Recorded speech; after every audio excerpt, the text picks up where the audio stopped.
Remarkables. It's good to be here. It's Remarkable Mondays, and I'm so happy that you guys are joining me today. I have a full thing that I want to talk to you about regarding fundraising, and I thought I would just take a question that someone asked, and I love the question.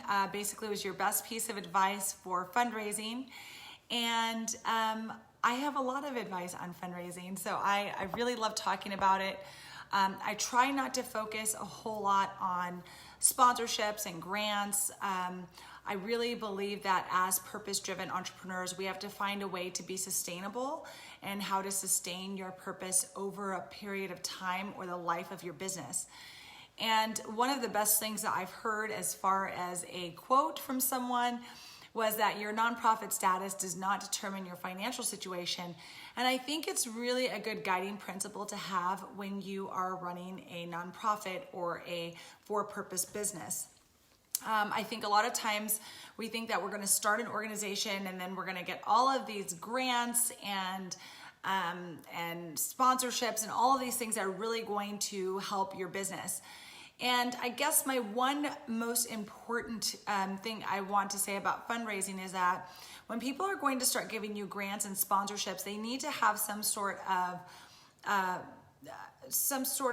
base understanding of, number one, what you do, and then also if you're sustainable, you're on your own, because people do not want to be your primary funding source. They want to be able to help you get to the next level. So that's why sometimes I don't even recommend that you guys look for sponsorships and grants really early on when you're starting your organization. I really stress finding a monetization strategy, which is something that I talk about in the academy. I really actually like to focus on, I have a whole month where I focus on just that, because I do think it's really important to think about how you're going to sustain your organization without funding from an outside source.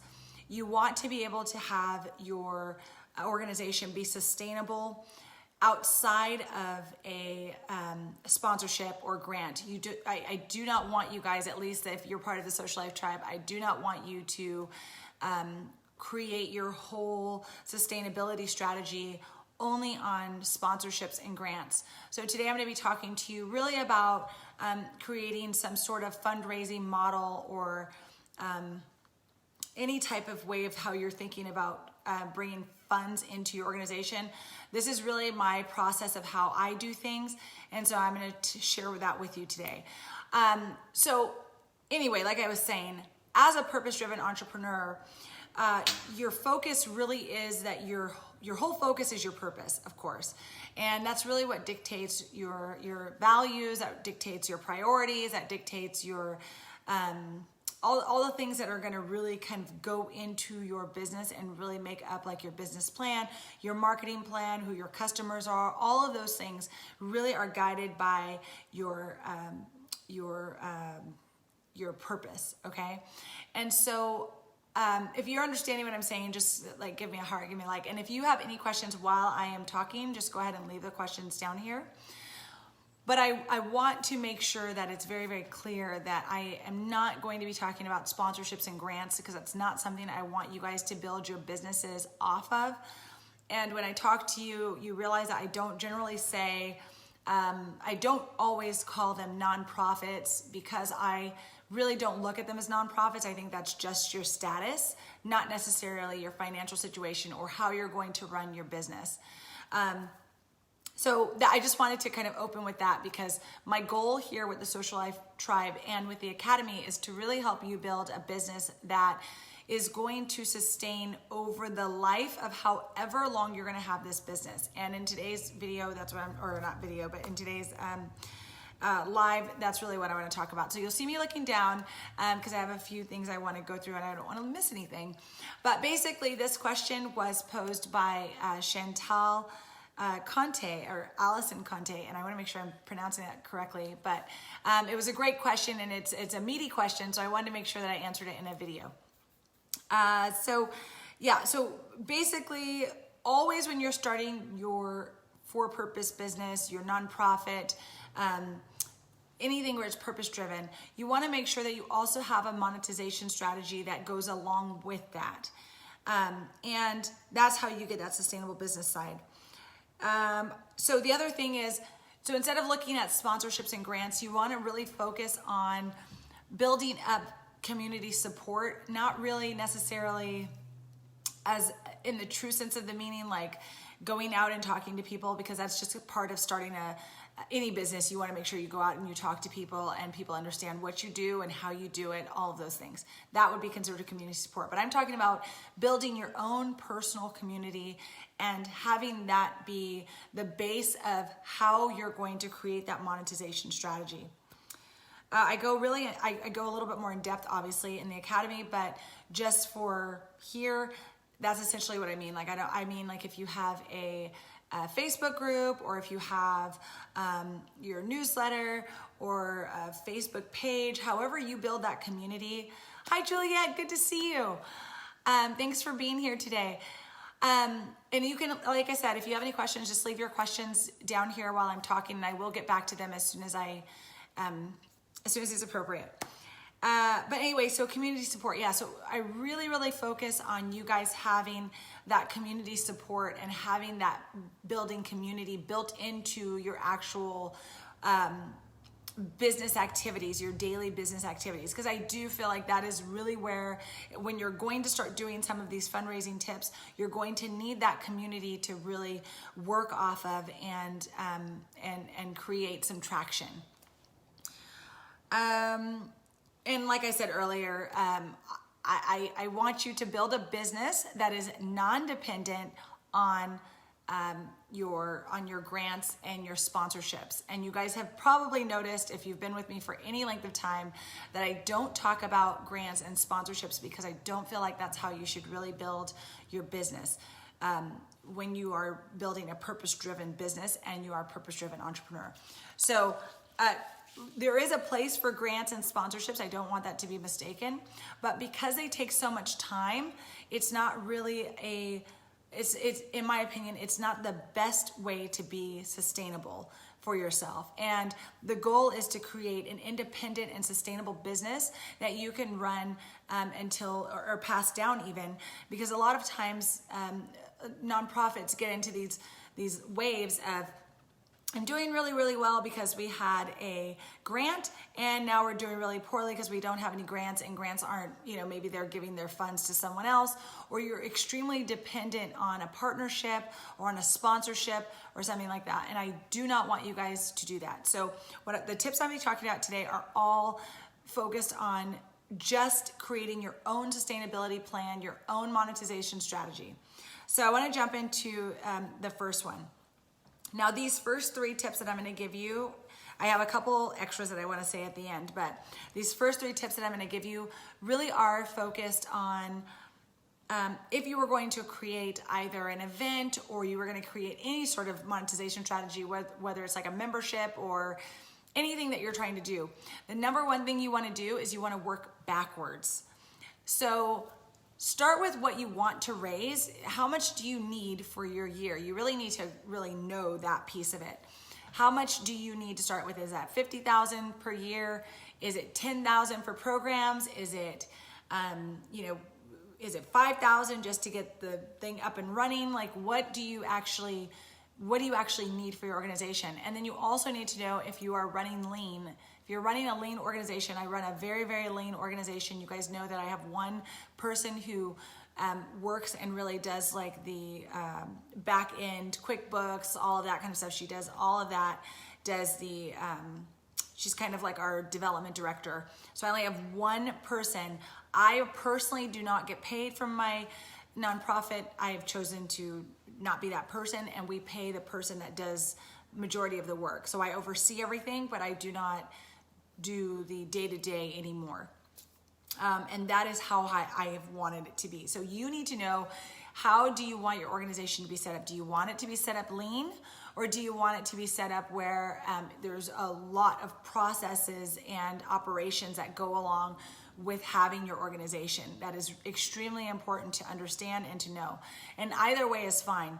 It doesn't matter if your budget's at $100,000 or if it's $10,000. So for the sake of today, we're going to work off of really simple math, because that's what I need.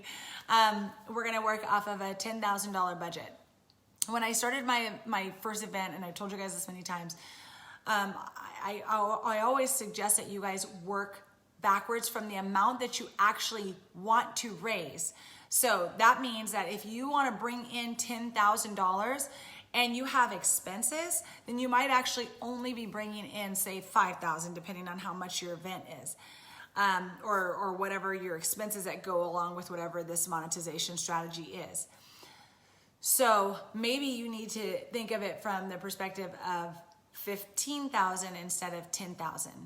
And it won't matter really which number you choose. It's just a number that you need to know, that I can't tell you, but that you need to work off of while we do this process.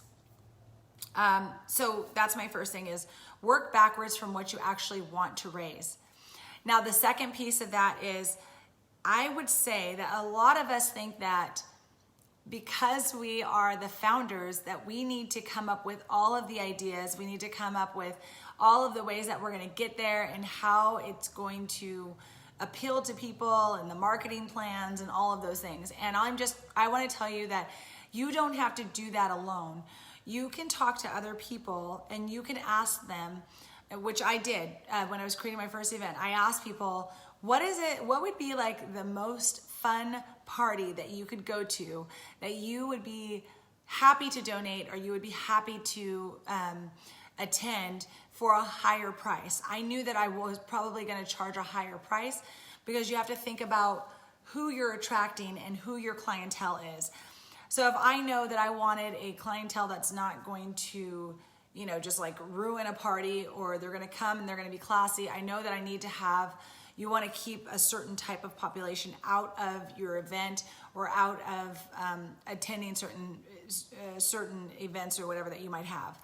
Maybe you're looking for a specific type of customer, and that's why I always say that you should understand who your customer is.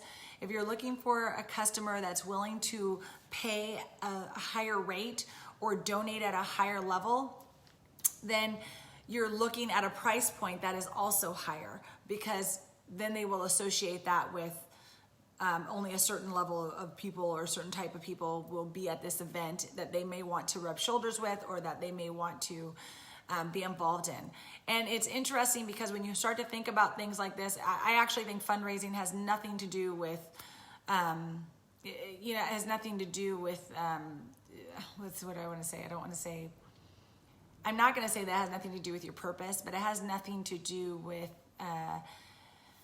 the final result, which is funding your purpose, if that makes sense. Because funding your purpose is, you need to get people there and you need to get people to pay before you can even share your message. And that's why I talking about it from this perspective, working backwards. Now, I would start with asking your friends about a fun event to attend. It can be anyone. It can be your coworkers. This is basically just doing the research, finding out talking to your target market though. So make sure that these people fit into your target market. So it could be another board member on a different board that you enjoy, or that fits your target market. If you're working with people if you're looking for customers who work in corporate, or they work in IT, or they're engineers, or you're looking for people who want to volunteer.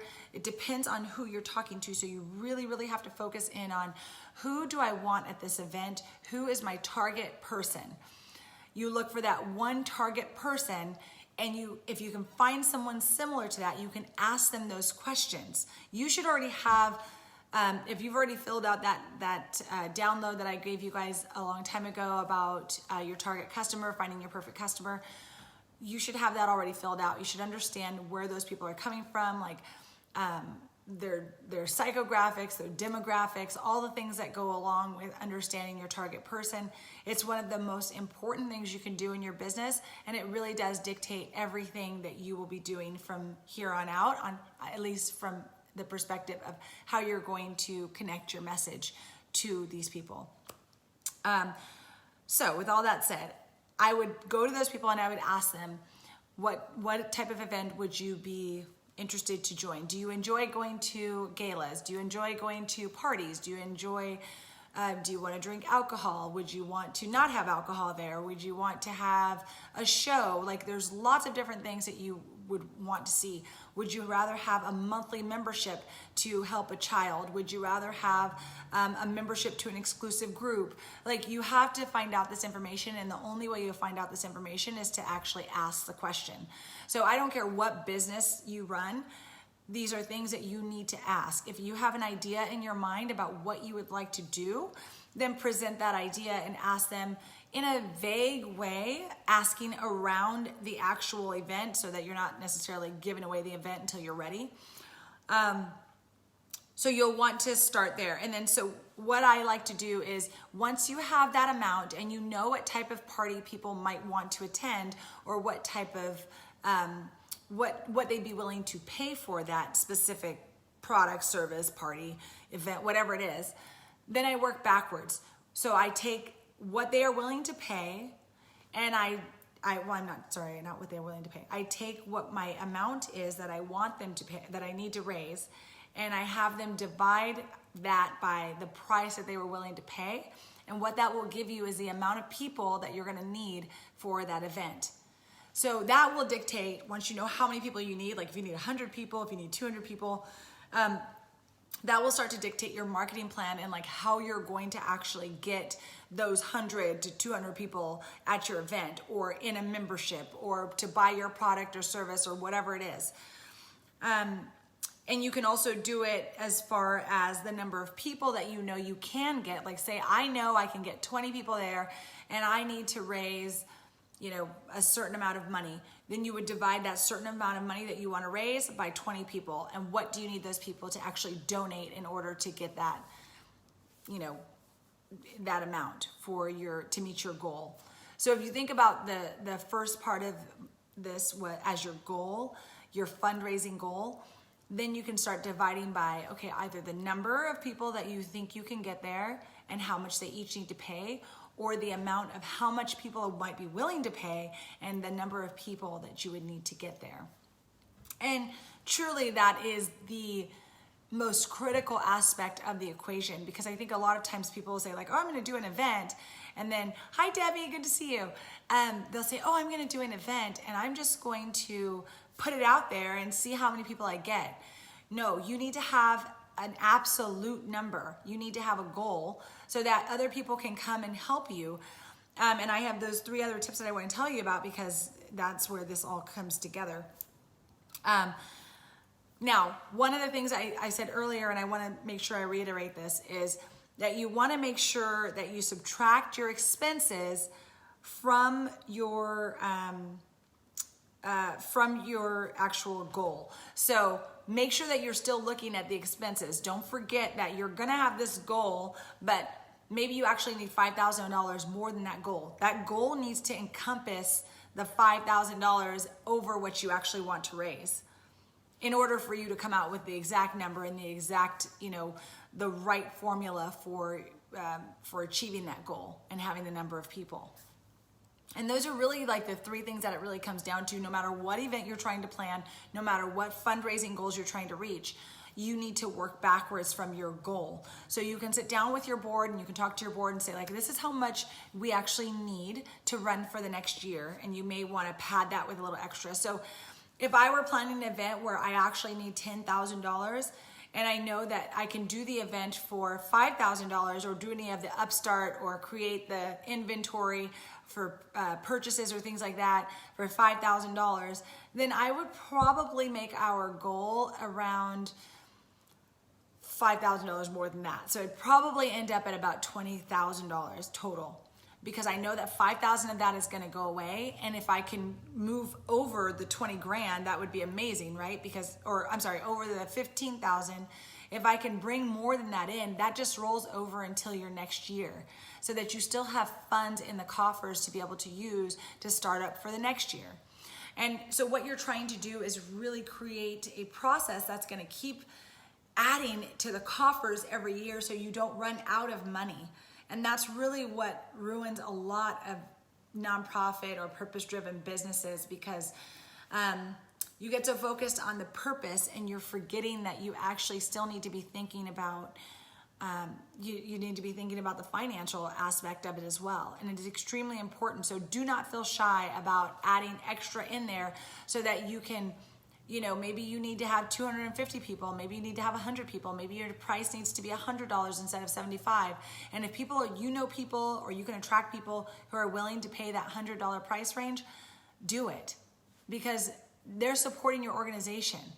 And the other thing is, okay, so one of my things, this is an extra thing, an aside that I didn't have on here, but make sure that when you ask, and you ask for a lot like that, don't keep asking. Like, ask, and if they pay it, that's fantastic.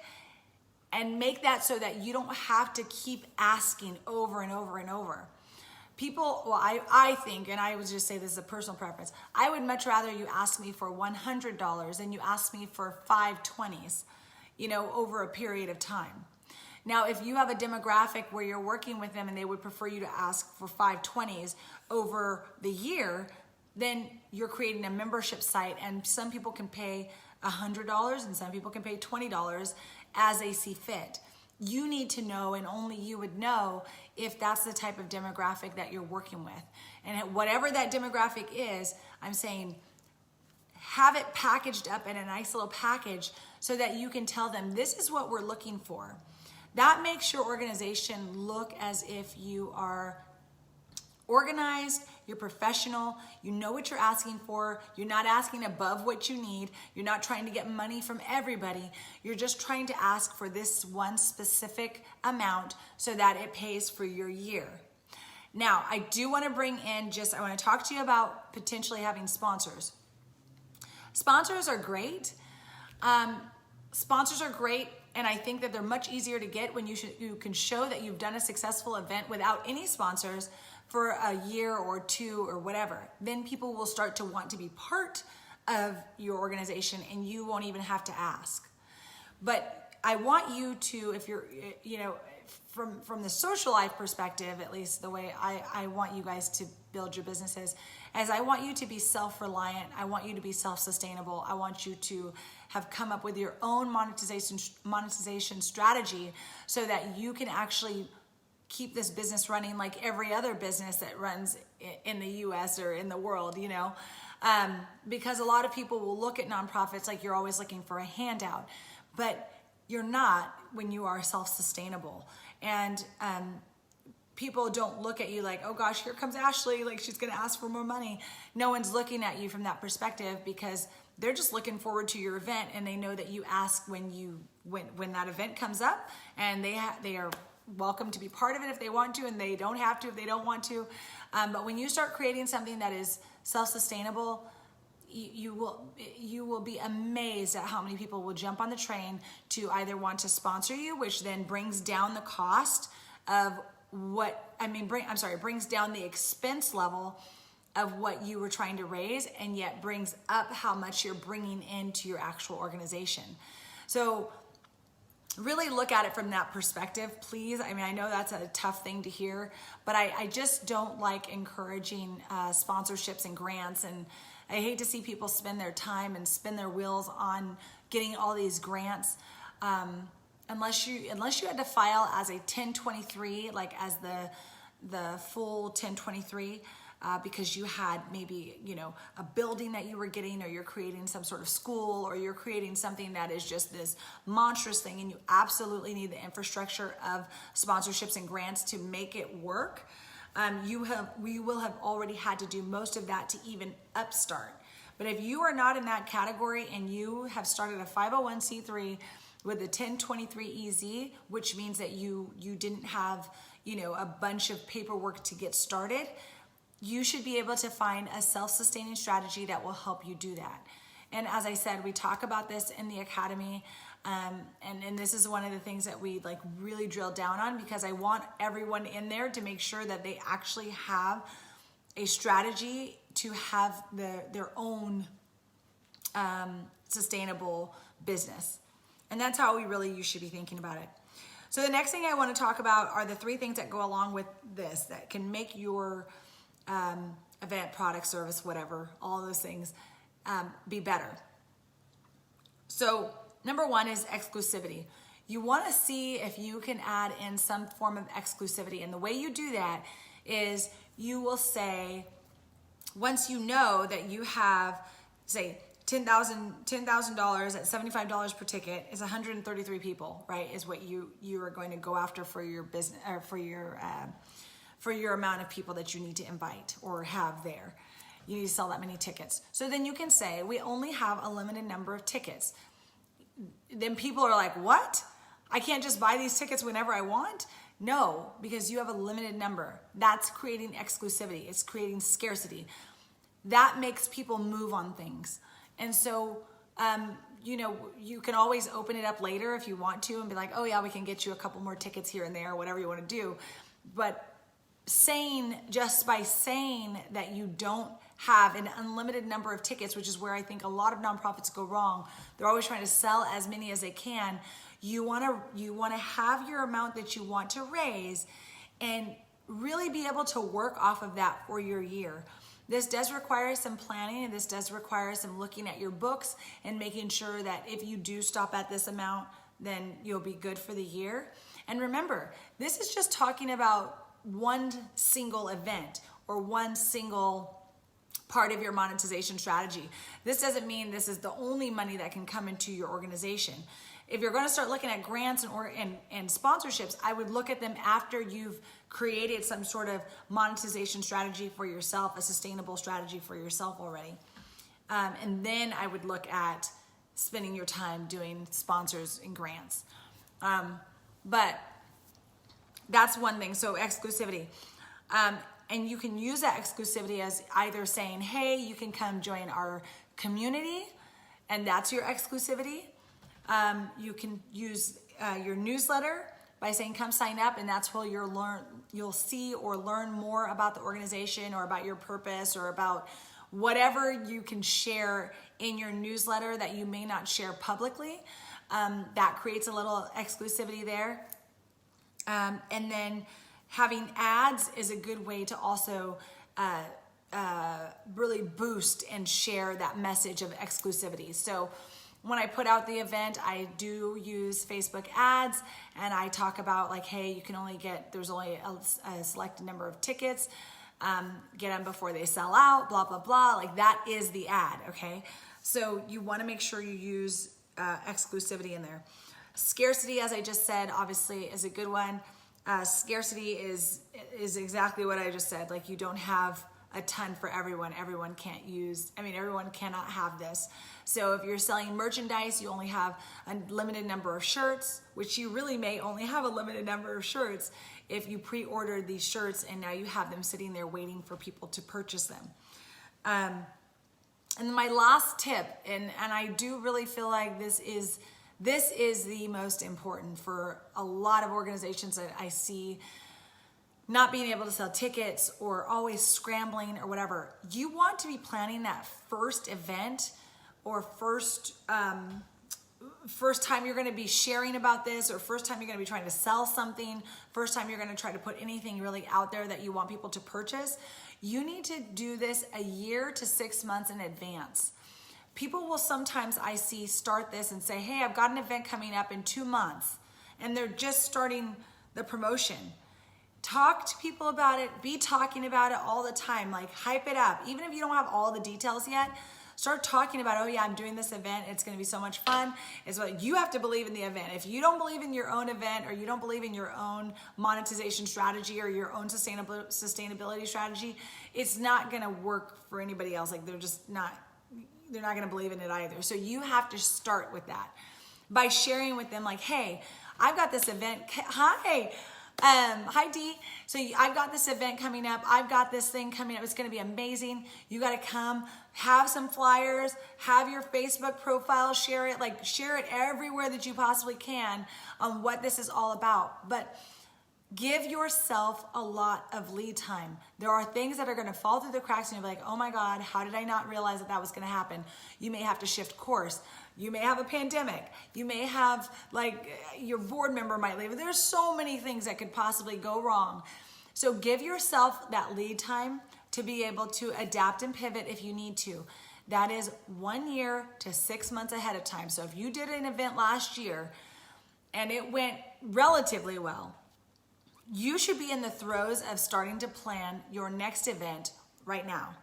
I generally will start to plan my event that I do in January because I've planned it now for a few years. I generally will start to do that in June or July. And I have people ask me like, hey, when's that event coming up? We're not gonna miss it, are you? Are you gonna do it this year? Blah, blah, blah. You want that. You want people to be excited about it. Also, my last thing on this, and we talk about this in the Academy as well, is like, if you want to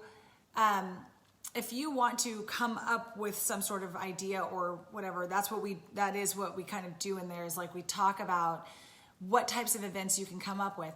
But I want you to remember, your event does not have to be focused on your purpose.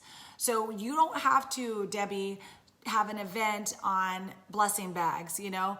You don't have to have an event about reading, Dee. You can have an event about anything you want. You can have an event that's focused on food or on drinks or pets or whatever the case, because your goal is to get people there. So whatever's going to get people there is the event that you want to throw. Like if you're good at throwing events where you help kids make crafts and kids love those crafts, do an event that's based on, sorry you guys, I got a call on that one. If that's going to get you the amount of people you need at the price that you need to sell it for. And you guys know, you guys can always like change that out. So if it's gonna take 130 people to get $75, you know, each ticket to get up to $10,000, but I know that I don't have an organization, or I don't have enough people who are gonna pay $75, and you need that to be more of like $10, and you have to bring 500 people or whatever that's gonna equate to, you can do that. So that's just a method to kind of use to figure out how many people you need and how much you need them to pay to raise the amount of money that you want to raise or that you need to raise, whatever that goal is. So I use this formula for everything I do because I don't want to be focused on sponsors and grants. So I've been wanting to have an event to raise funds, but not sure at this moment. I'm currently having shirts printed for pre-orders for Youth Led. Not sure. Okay, I've been wanting to have an event to raise funds. Okay, so what type of event have you been wanting to have? Because, and this is good, like do your shirts printed for pre-orders, and that's good. And if you can just get your t-shirt place to mock up what the t-shirts will look like, people will buy the shirts from a mock-up instead of like you having to actually print them and pay out the money. They will make a mock-up, and you can put the mock-up on your, okay, an ice cream social, okay. They'll put the mock-up on your website or on your Instagram, and then people can order the shirts, and they can print to order, or you can batch order, you know, once you have a certain amount, and then you can deliver the shirts.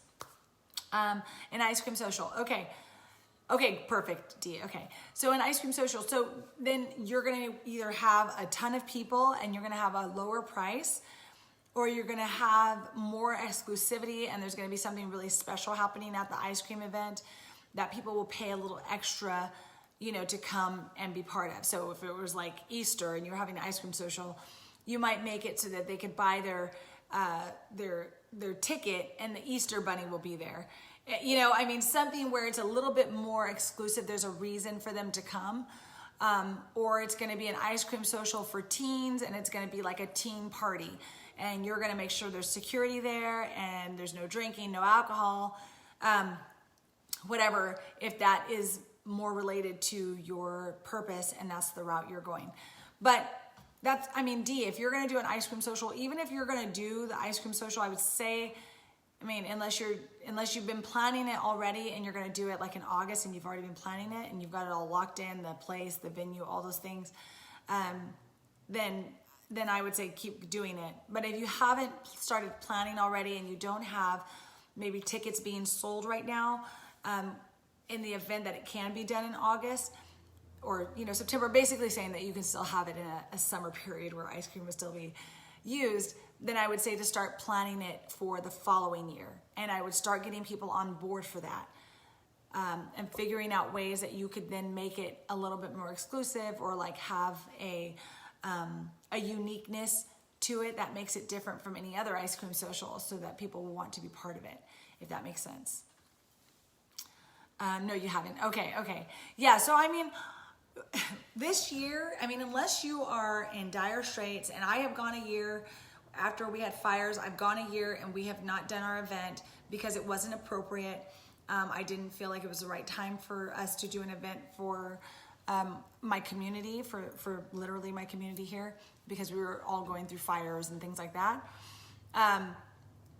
That is the beauty of having your sustainability plan, even if it doesn't work, because we had already had funding from the last event. And you know, I always pad it a little bit more. So I always say I need a few more people than I actually needed. I want to gain clients for membership. Yes. So you have a couple of sustainability methods that you're setting up. You have the membership, and then you also have your ice cream social. So I would say to start planning your ice cream social for next year, because that's going to be a basically local community-based organization. Local community-based event that you're going to be planning. And then you also have something more of like a passive income type of thing where that can be for anyone, anywhere in the world that can use your membership program. So I think you're definitely doing the right thing. I think right now during this pandemic, setting up a membership would be incredible. And just getting it to a point where even if you launched it sometime in August or September, or if you did a beta, like you've been on my beta when I did my beta, you know, those things are really good to have. And I think it's great to diversify and have multiple different ways to bring in funding to your organization. That's why I talked to you guys a little bit about, you know, starting your website or your blog and doing the YouTube. That's why I talked to you about those things, because those are all different ways to have passive income in your organization coming in even when you're not doing something. Gain 3 clients. That's awesome. And you're gaining 3 clients. That's so amazing. Started tutoring this week, each child 2 hours a day, twice a week for passive income. Yes. So that wouldn't be considered passive income because you're still working, but it's still income nonetheless. So, okay. So Chantel, I'm glad you're here, Chantel. I was trying to tag you to let you know I was answering. What about merchandise? Absolutely. Use your merchandise. I think that merchandise is amazing. Merchandise is more of a passive income because, you know, you just put the merchandise up on your website or let people know you have it, and then they can come buy it whenever they want. Is there a limit to getting a grant if you get your 501c via form? Absolutely not. No, there's no limit to getting a grant. No. The problem, okay, so this is the problem with a grant, Juliet. That's why I don't encourage it. I have a lot of you who have just started your 501c3s, and the problem is that most times if you're going to get a grant, they want to see that you've been in business for 2 years. And once I learned that at the very beginning of my organization, I was like, you think that when you start a nonprofit, yes, like grants are just out there to give you money for your nonprofit, but really you do have to come up with a monetization strategy for yourself. You have to be sustainable on your own, because grants are going to be looking to see, like, have you done this for the past 2 years? Most grants ask if you've been in business for 2 years or more. So that is the problem with starting a nonprofit and relying solely on getting grants and sponsorships. Now, if you are filing for the 1023, that means you have a really big project. Then the IRS needs to understand like where you're planning to get all the money from, like how you're going to do it. Have you talked to the community? There's like so much stuff that goes through that 1023, the basic form that they ask you for. And that's why I recommend that you do that with a lawyer. And I recommend that that's more for that's more for organizations that have a larger infrastructure to get started. So sometimes it's like a building, or they need to raise like, you know, over $50,000 over the course of the next 3 years, whatever it is. But generally, nonprofits that I'm helping start with the 1023 EZ, those are generally like, I'm starting a purpose-driven business. So I always look at this as a business. I don't look at this as a nonprofit and we only get grants and sponsorships. I look at this as you're starting a business, so you have to understand how to sell your purpose, essentially. That's what you have to learn how to do. And so that's what I'm always gonna that's what I'm always going to teach here is like you have to learn how to sell your own purpose so that people will resonate and connect with it and want to support you via whatever that monetization strategy is. Does that make sense? And that's kind of the biggest part of this whole thing. I want you guys to get. So no, there is no limit on getting grants once you pass that 2-year mark. And you'll see, like, if you guys start to go out and look for grants and look for, not necessarily sponsorships you can kind of get from your organization. You can kind of see, yes, good job, Natasha. That's good. That's exactly where you should be. Looking at fundraising strategies, trying to figure out how you're going to have that monetization piece in there. And that's why I call it monetization. I don't even call it fundraising really, because it really is monetizing your mission. Like that is what I call it in the academy. And that's what it is you're discovering what your mission is, your purpose, and now you have to find a way to monetize it. So yeah, if it's merchandise, cool. If it's an event that you're going to do every year, that's awesome. If you're creating a membership site, great. If you're putting on a seminar for, empowering women or whatever it is, like you guys are running a business, you just decided to do it underneath a charitable status, for the government, because you're not a corporation, you're not a sole proprietorship, like you're not doing this solely for profit. And so yes, it is important to make sure that you have that piece of it better. And so I did say it at the very beginning, and I'll say it again, but I really love, there was somebody in North Carolina, Chamber of Commerce, and she said, your nonprofit status does not determine your financial situation. And that's truly how I think of nonprofits, for-profits, all of it. Like you can have for-profits that are not making any money either, or you can have nonprofits who are killing it and making a ton of profit and extremely successful. So, but it does require a mindset shift, because you're going to have to think of it like, okay, even though there are grants out there, do you want to waste your time like applying for all these grants and giving them all this information that you have to try to get the grant, and then you're competing with 50 other people who want the grant too, when you could just create your own monetization strategy and be sustainable on your own like a normal business. So I hope I'm not coming off too strong about that, but I just want to make sure like you guys understand that I'm never really going to be the place like on my channel or on any of these lives or in the group or anything that is going to really encourage grants and sponsorships. I think they are great asides. I think they're great extras. It's just like if a business were selling some sort of widget and then they sold, 85,000 to a company that wanted to buy a whole bunch of them at one time. That's what I think of as a sponsorship or as a grant. Like it's extra. And then you have to provide into after the grant about what you use. Exactly, D. It's a lot. What are your thoughts on EIDL? We got approved and aren't sure if we should accept it. Ooh, okay, EIDL, you have to explain that, girl. I don't even know what that is right now. I have no idea what that is. Yeah, tell me what that is, and then I'll tell you if you can accept it. I mean, it really, you can accept anything you want for your organization. You just need to think about if the work is worth it. The work that you're going to need to do to prove that you're using these funds. Is it worth it to you and your board to do that? I will tell you, I love independence, and I like to be able to do whatever I want to do with my organization. And I don't necessarily want other people telling me exactly how I have to do it. Yeah. Okay, so it's the SBA loan. Okay, economic injury loan. Okay, why would you be using the economic injury loan? I don't know why would you be doing that? And honestly, like any loan, I mean, if this is for the pandemic stuff, this might be different, but really, really read through those lines because, okay, it's for COVID, yeah. Really, really, really read through that. If you don't need it, I would not use it. if you absolutely need it, like you can't run your programs because, oh, thank you. That's so sweet. I appreciate that. I was having a day today too.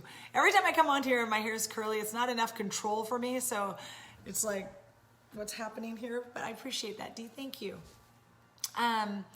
Chantal, yeah, I would make sure that you are wanting to take on the responsibility of that because, you know, all these things where they're giving the PPP loan and all those things, the payment protection, you know, there's a lot of strings that are attached to that. Like you have to use it within a certain amount of time.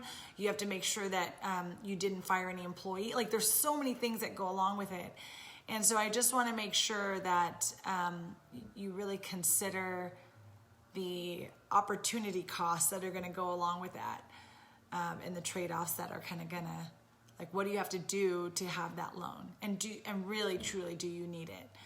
A lot of us nonprofits right now, I know mine for sure, they're just not working right now. They're just not...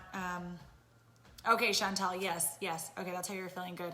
I'm glad because the thing is like if you're not putting out anything right now, then you know, if you're not really using your services right now, then I don't think you need the loan. And I would not just take the loan just because it's there, because that stuff really can, if you don't do it right, it can come back to bite you, and you don't want to mess with the federal government. Do not do that. Would you say it is good to create a GoFundMe for an organization? Natasha, if you have any way that you can do your own fundraising, I would say yes. So if you have a group of people who are supporting you and they're like, oh my gosh, and I would talk to your board about it too. Should we set up a GoFundMe? I never did a GoFundMe, but I did do a presentation to about 20 people, and I just let them know, you know, before I launched the organization, this is what it is. And I was looking for people for my board, so I also told them that I was looking for people for my board. And then I had a lot of inquiries, but then I realized like I was looking for a certain type of person for my board. And so I went and just found those people directly instead of opening up to those 20 people that I invited from the community that I don't really, you know, I may not necessarily want on a board. So I would think about that for your organization, and I would talk to people, because you have to understand, this is what I want people to understand too. It's like, we're all in a pandemic, so it's not like everybody is freely giving money like they may have been before. And you want to be considerate of that. If you're asking for, like, what do you need the GoFundMe for, Natasha? Tell me that, and then maybe I can help answer that a little bit. I wondered about your organization. Oh yeah. So Dee, no, because we put kids into sports and activities and all of that, like everything's shut down. So we're just conserving cash. She's not an employee, but the contractor that works for me and does everything, she actually deferred her salary. She said, you know what? I haven't really done anything this month. Don't pay me. So we didn't pay her this month. And we've actually just been trying to work on our website and focusing there. We're doing a lot, but we have gotten a lot of support lately, so I think we'll be okay. That's great. I think you will. And the thing is, guys, remember, everybody's going to remember that we were in a pandemic and that something hit everybody. It hit every single business. You know, I know some people are doing really well, but it hit every single business. I would not stop communicating with your with your people on your newsletter. I wouldn't stop doing necessarily your social media, but if you needed a break, I needed a break. So if you needed a break, take the break. But I realize that after this is all over, people are going to know that, hey, you know, everybody went through something. But when I see people asking right now, hold on one second. Why am I not? Okay. That's why I didn't want to have an event right now, because we can't work with youth. Exactly. But I want to get the members and move in online until we can do something in person, even if it's one event or game a month. For now, if you want to have, I think, Dee, absolutely. Like, girl, you obviously have the entrepreneurial mindset, and I want you to keep moving with that. Just keep moving forward with that. Take people online like any other business. Like, I would recommend to any business right now, if you have something that you can take online, do it. There's no reason that you should stop doing whatever you're doing or whatever information you give out. There's no reason you should stop doing that. We just can't provide the services right now. That's why I'm working on my website, because I'm like, I have downtime with putting kids into extracurriculars, but that means that I can, pivot in another way. Like we did a challenge on our social media, which we'll get back on, but that was good. We've really been revamping the website, like going through all of it. And I mean, this is really an opportunity. So just take advantage. Natasha, I'm at the very beginning, so I'm just trying to see how and what is out there. Yeah, so Natasha, I mean, I think definitely you're in a really unique and awesome situation, honestly, where you're just starting. You can certainly start a GoFundMe. Is that something that you would have done before? That's what I think you need to ask. Before this pandemic happened, how would you have asked for funds before? Would you have done an event? Would you have done merchandise? Would you have created a blog? Would you have created YouTube? Like, what was your original plan that you were going to do to make money for your organization? And let's go from there, because GoFundMe for something tragic happening to somebody right now during this period of time, I totally get. But right now, I'm not sure if you need to do it for your organization, because we're not really doing anything right now. So people won't. I don't know if that will resonate. I don't know if it'll connect in the way that you're wanting. So just know that piece, I would say. Chantel, we provide diapers and period supplies for families in poverty, so we haven't stopped. Okay. So if you haven't stopped, I would go right now. I don't think it's a bad time to be able to go onto your Facebook, on your social media, and let people know that if they want to donate to you, they can. They can donate one of three ways or something.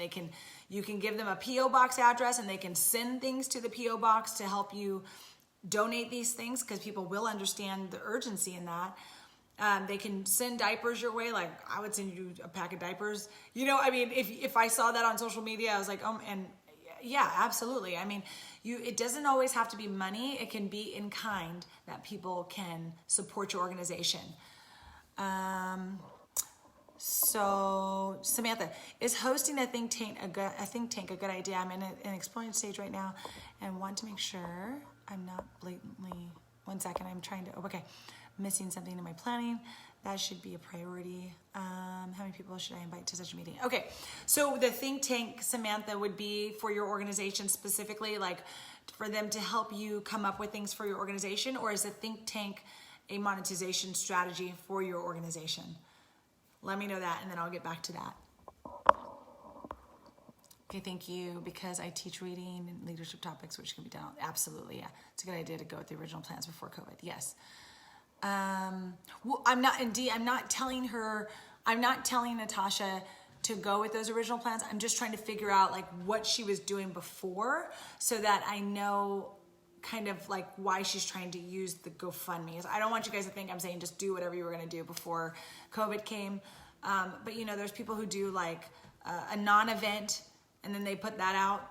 I just think it's a really sensitive time. I think it's a sensitive time for a number of reasons, for COVID, I think for the George Floyd thing, like people's minds are not necessarily on charity right this moment. So something like Chantal, when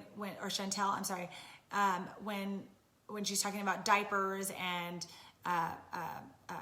period supplies, obviously we're like, okay, we get that. Like people need those types of things, but I don't know if people are in the mode of let me just give funding. But Natasha, one of the things I would say to you is instead of doing a GoFundMe page, I would just say to do unless you can't do this or whatever, but I would say to start a fundraiser for yourself on Facebook. Those people all know you. They all are aware of who you are, and you can obviously take the GoFundMe and put it on Facebook if you want, and you can just see what people do. And it might be very successful. Okay, so yes, our wish list has been, yes, that's awesome. Good job. That's great, Chantel. That's great. And then Debbie, I'm doing a drive they can drop off at a friend's house. See, that kind of stuff is easy because, and I think it's awesome, Debbie, because it really does allow people to give what they can. Like people can go buy a box of tampons. People understand that there was a struggle with toilet paper. Like, people can do whatever works best for them. So I think that's a great way. Okay, a think tank. Yeah, absolutely. So Samantha, yes, I think a think tank to help develop the organization would be amazing. Absolutely. Do you have a board of directors right now? So yeah, I mean, a think tank is great. Yes. And I think people are open to that. I just don't know how quickly people are going to dip into their pockets right now, when a lot of people are in the recovery mode of like, I haven't been working for 2 months, or, you know, we don't know what's going on with our kids' school, or I need a break because I just homeschooled. Like, people are just still kind of in a fog of what's been going on. And then the protests and all the things that have been happening. I think not everybody's in that mindset just yet. Please see my follow-up questions. I didn't see those, Juliet. Hold on one second.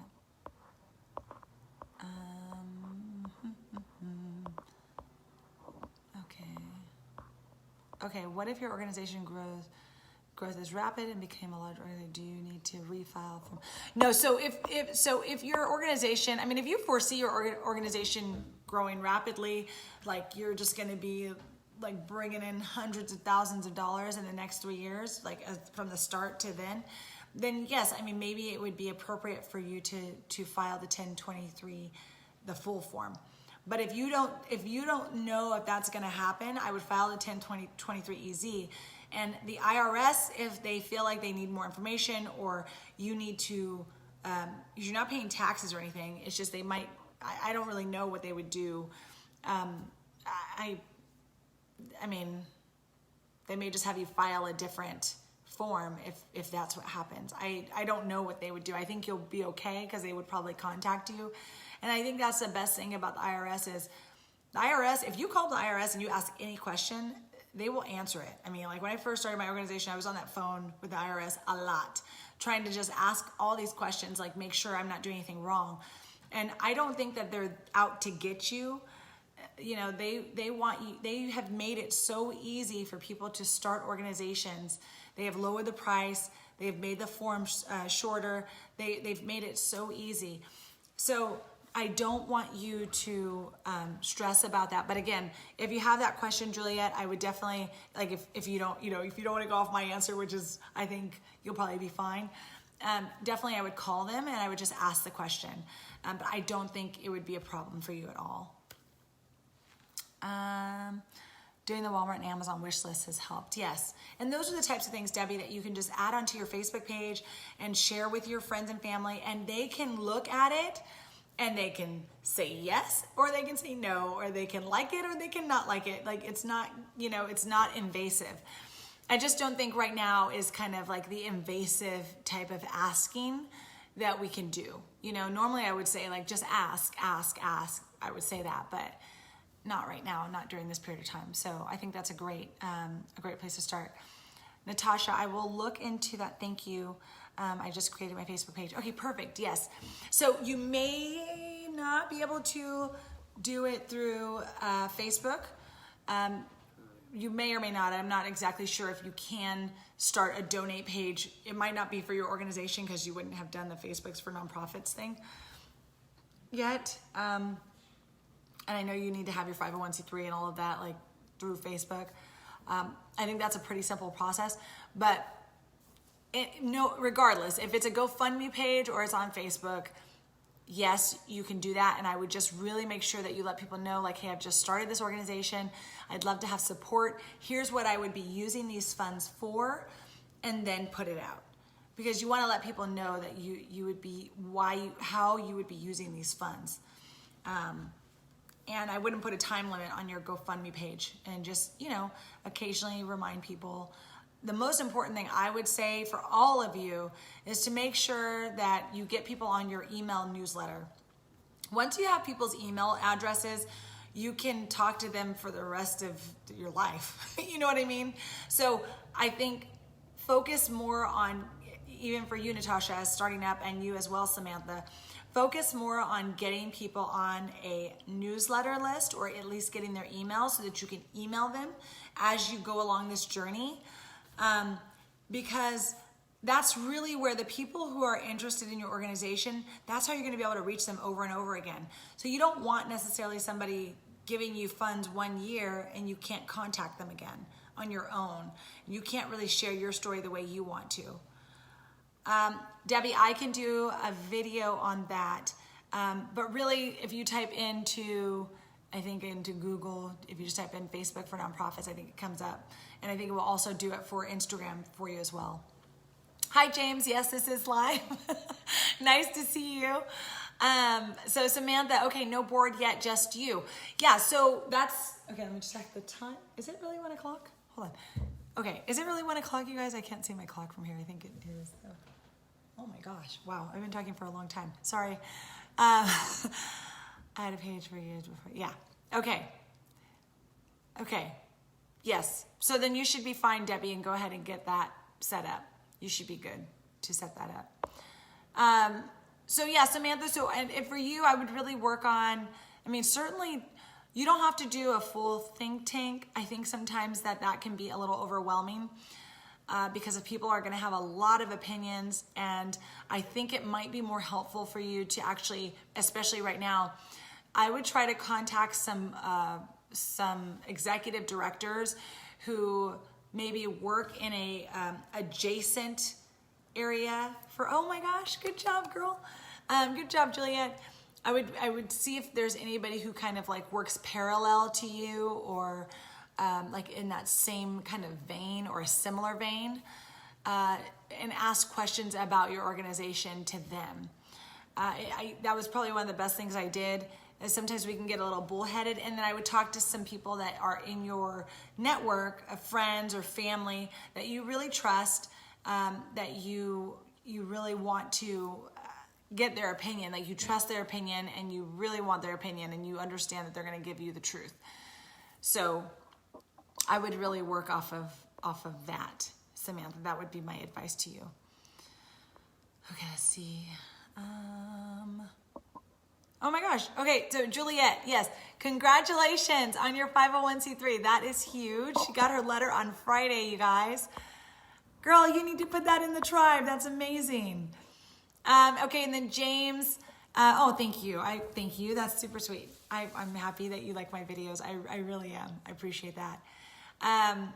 So I am going to try to get off of here if you guys don't have any more questions, because it is 1 o'clock and I actually am supposed to be going to pick up my daughter from a sleepover, but yeah, I loved today's live. I thought and I always think this is such a great way to start our Mondays, just to kind of get a little boost and a little motivation from all of you to get started. And yeah, I think this is great. You guys are well on your way. I hope I didn't offend anyone by saying not to get grants and sponsorships. Obviously do what you think is best, but yeah, that's where I'm at. Oh, thank you, Dee. I appreciate that. Yeah, I think that's so cute. You guys are so sweet. I love you guys. Okay, so I will see you guys next week, and I will talk to you soon.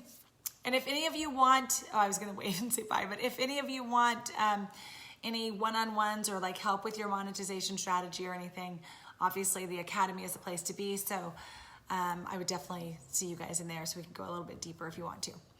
If you have your 501c3. Oh, yes, James, go ahead. Yes. Yes, you can ask a question. Go ahead. And then I'll go. I know, I always wish I could pull people on here, but I don't think I can.